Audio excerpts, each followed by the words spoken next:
இந்த பதிவை கேட்டுக்கொண்டிருக்கும் நல்ல உள்ளங்களுக்கு உங்கள் சுவாமிநாதன் ஜோதிடரின் அன்பான வணக்கங்கள். இன்றைக்கு நம்ம யூடியூப் சேனல்ல ஆடி மாத சிறப்பு பதிவாக மெய் சிலிர்க்க வைக்கும் பெரிய பாளையத்தம்மன் திருக்கோவிலின் சிறப்புகளை பத்தி இந்த பதிவின் மூலம் தெரிந்து கொள்ளலாம் மக்களே. அதற்கு முன்னாடி நம்ம யூடியூப் சேனலை எல்லாம் சப்ஸ்கிரைப் பண்ணுங்க, ஷேர் பண்ணுங்க, லைக் பண்ணுங்க. பதிவுக்குள்ள போயிடலாம். எது பொய்த்தாலும் பெரிய பாளையத்தால் அருள் பொய்க்காது என்ற முதுமொழி இங்கு வழக்கத்தில் உள்ளது. பாளையம் என்றால் படைவீடு என்று பொருள். பெரிய பாளையம் என்றால் அம்மனின் பெரிய படைவீடு என்பதாகும். ஆரணி ஆற்றங்கரையில் அன்னை வீட்டிலிருந்து கேட்ட வரம் தரும் பவானி அம்மன் புற்றுக்குள் சுயம்புவாக தோன்றினாள். பெரிய பாளையத்தம்மன் 4 திருக்கரங்களுடன் சங்கு, சக்கராயுதம், கத்தி, கபால கிண்ணமும் ஏந்தி அமர்ந்த நிலையில் அருள் ஆட்சி புரிகிறார். கபால கிண்ணத்தில் மகாலட்சுமி, துர்க்கை, சரஸ்வதி ஆகிய மூவரும் அடங்கியிருப்பதாக தத்துவம் கூறுகின்றது.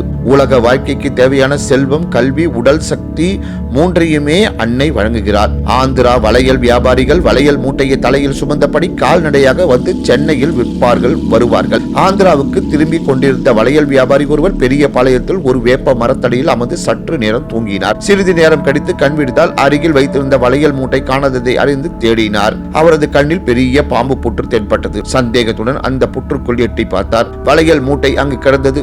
ஒரு கம்பை எடுத்து வந்து வளையல் மூட்டையை எடுக்க முயன்றார். அவரால் முடியவில்லை. நீண்ட நேரம் போராடியும் அவரால் வளையல் மூட்டையை எடுக்க முயலவில்லை. ஆந்திராவில் உள்ள வீட்டுக்கு திரும்பி சென்று விட்டார். அன்று இரவு அவர் கனவில் அம்மன் தோன்றி, நான் ரேணுகா தேவி பெரிய பாளையத்தில் பவானியாக அவதாரம் எடுத்துள்ளேன்.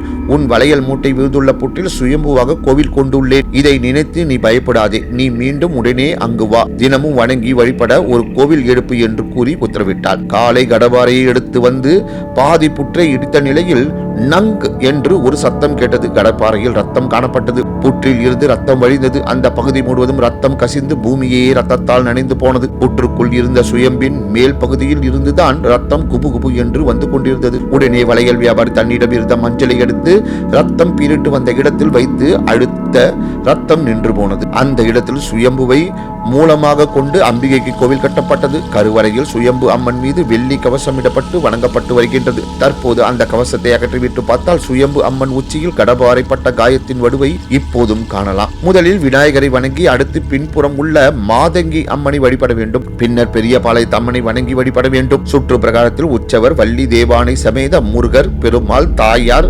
ஆஞ்சநேயர், பரசுராமர் சன்னதி உள்ளது. ஆண்டுதோறும் ஆடி மாதம் முதல் தொடங்கி கடைசி நாள் வரையில் திருக்கோவில் விழா கோலம் கொண்டுள்ளது. ஆரணி, பெரியபாளையம், ஊத்துக்கோட்டையில் வேகமாக பரவிய வைசூரி, காலரா போன்ற நோய்களிலிருந்து மக்களை காத்தருளினால் அன்னை.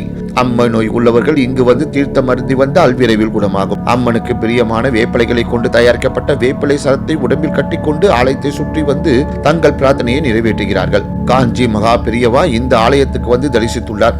மகா பெரியவர் தரிசித்த பிறகு இக்கோவில் உலக அளவிற்கு பிரசித்தி பெற்றது.